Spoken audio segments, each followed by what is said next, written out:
Hello and welcome to Miniature Adventures. I'm Big Lee and today I want to discuss hobbying safely.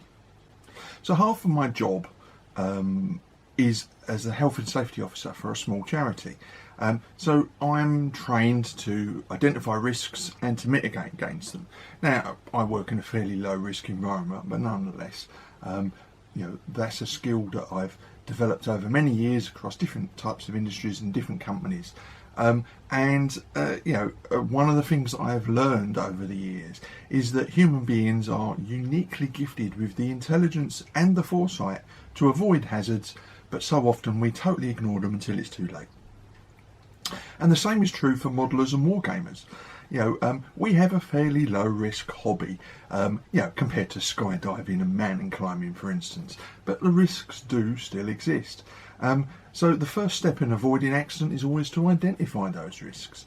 So here's some of the risks that I think that are associated with our hobby, and a little bit of gentle advice in no particular order on how to avoid those risks. Now, most of these will seem fairly obvious, but I still see plenty of regular tales of accidents on the forums, so clearly awareness is not universal, and if it is, we're not doing enough to try and avoid those risks. Now, one of the hazards, if you like, of our hobby is bad posture. It's the hobby table equivalent of needing to do a display screen assessment like you do when you're at work, where they look at are you sitting in a comfortable and ergonomic manner so that you don't end up with back injuries. So you need to avoid hunching or bending for long periods of time. Now, if you can, raise the desk level, or in my case, lower the chair height, so that the desk level is at the right height for you to work at. Change your position, so get up, move around, take breaks. And if you're in discomfort, stop and take that break, because that first twinges of pain or aching is your body saying to you you're doing some damage. Musculoskeletal injuries are more common than you think, and they can cause lifelong debilitating injury and pain, so you need to try and avoid them. And I would say it's probably one of the biggest hazards associated with our hobby, spending long periods of time hunched over the painting table. So there are things that we can do to try and reduce those risks.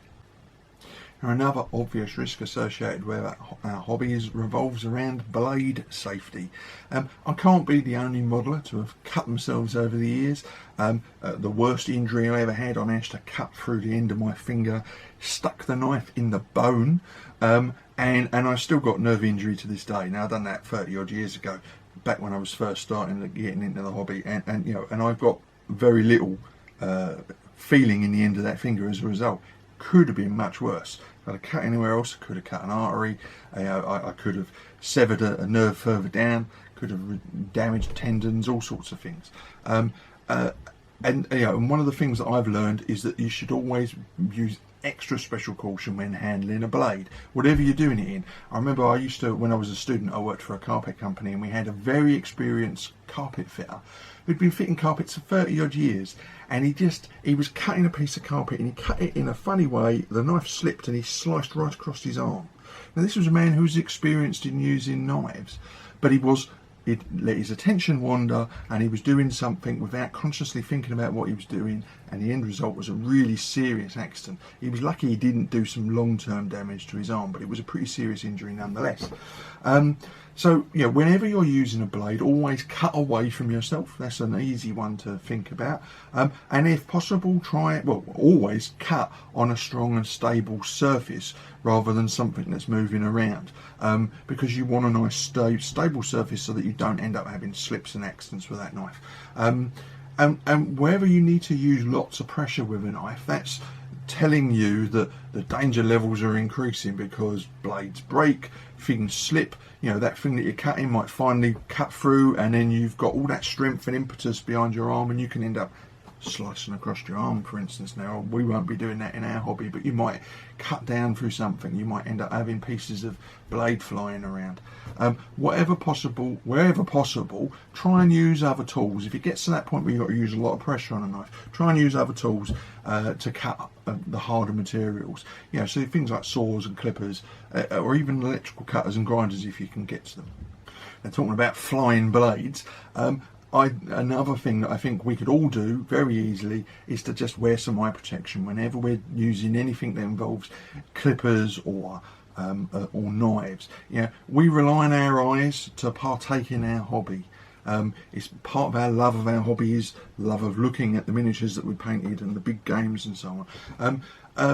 But we so often leave our eyes vulnerable when we're modelling. It's very easy to forget to protect your eyes, but it is so easy to put on a pair of protective glasses. Now, in my case, I wear glasses for eyesight, but the pair that I tend to wear when I'm modelling, I've got reasonably large lenses. I don't even see that very well. Reasonably large lenses, so they cover my eye fairly well. And in fact, these saved my eyes only a few days ago. I was using some super glue with a brush, super glue that I had, and I dropped the brush and it flicked, and I got super glue flicked right across my face. I managed to super glue my lips together, which wasn't too bad because that comes apart. But the thing that saved my eyeballs was the fact that the super glue went on the lens and not straight in my eyeball. So wearing a pair of glasses or safety glasses, if you don't need glasses for eyesight, I think is an essential when you're using anything that involves glues, knives, grinders, all that sort of thing. Anything where you might get things flying around and you don't want to end up in your eyeballs. Now, there are other hazards that are perhaps less common but worth considering. Most of us will have some form of electrical equipment in our gaming area, maybe as tools or other pieces of electrical equipment, whether that's lights or cameras, radios, computers, all sorts of things like that. My room has dozens of electrical items in here. So it increases the risk of fire hazards and electrocution hazards. I always try. I've got surge protectors in here so that when I have stuff plugged in, I can avoid overloads. And I try and unplug things, try and remember to unplug things whenever I'm not in the room and using things. So aside from my phone, which might be charging up, pretty much everything else gets unplugged at the end of a painting session. And I would always advise you, check your equipment regularly. Never use anything that's got a damaged cable. Either get it repaired or replace it. It's too dangerous otherwise, because you could get an electrical shock from that, which can be very dangerous indeed, or indeed it can cause a fire. So the warning signs of electrical faults are things like fuses that get blown on a regular basis, tripped circuit breakers, flickering lights. Keep an eye out for those. If you get that in amongst your electrical equipment, it's a warning sign that something might be wrong, and it's worth just spending a couple of minutes just to check it out.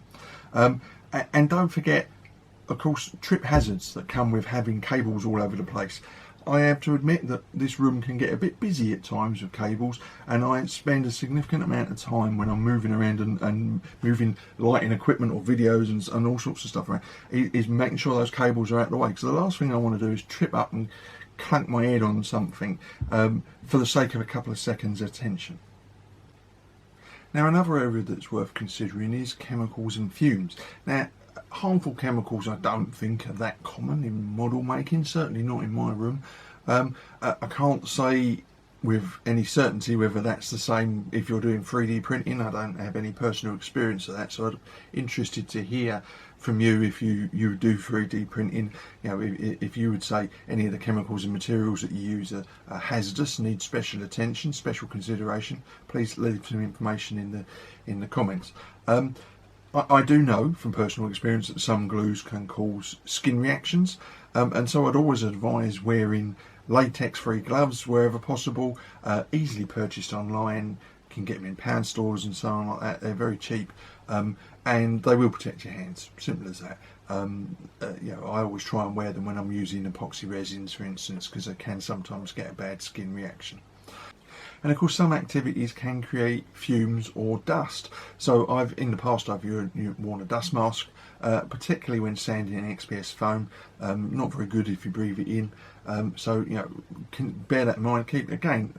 Dust masks can be bought for pennies, and we've all got masks now. They're lying around all over the house.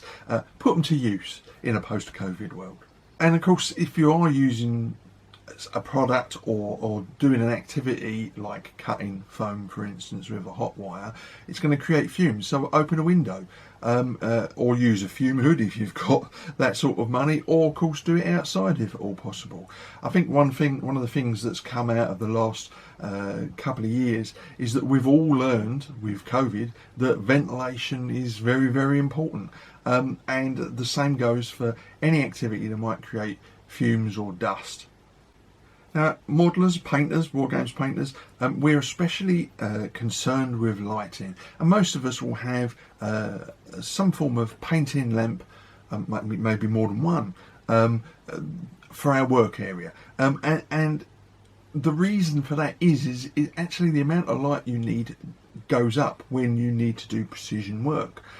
There's actually some regulations out there that stipulate how much lighting should fit, in a work environment, how much lighting you need in, for instance, a walkway or an office in general, or over a particular desk when you're doing precision work. And poor lighting can cause eye strain, discomfort, and headaches. So, I would always recommend considering some form of daylight bulb or lamp. Gives a much brighter light as far as I'm concerned, and much more healthier for you when you're working. And I would definitely recommend using more than one lamp at a time, because that helps to eliminate some shadows. So I actually have 4 different lamps in here, plus the light that I use for my videos, and sometimes I'll have them all on when I'm doing some precision work and I really want to have no shadows whatsoever and plenty of light. I have made a joke in the past that I need sunglasses to do my painting in, but the reality is as I get older, I do find I need more light, and the reason is you don't want to get eye strain while you're doing your painting, especially if you're going to be doing painting for long periods of time. So bear that in mind. Make sure you've got plenty of light and suitable illumination for the type of work that you're doing. And then one of the last things to think about is stress and workload. Our hobby is meant to be good for you. I've done plenty of videos in the past, and so have others, about how our hobby is good for reducing stress and good for our mental health. But it's like any activity. If you take it to excess, it can be bad for you. When you've got too much to do, you always feel like you're not making any progress. Even when you're working very productively, if you've still got tons of things on your to-do list, you can feel like you're not achieving anything when actually you are. So, I always recommend, and I've done videos on it in the past, about streamlining your workload. Try not to do too much at the same time, and I really ought to listen to my own advice in this respect. Give some thought as to what is important and what needs to be prioritised. Be careful not to turn your hobby into a different type of work. So there's lots more I could probably talk about in relation to our hobby, but these are the sort of issues that I see come up most commonly in forum conversations or in conversations with friends.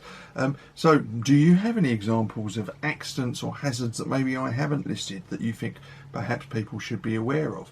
And what would you advise how would you avoid those risks? What have you done to improve your safety when you're doing your hobby?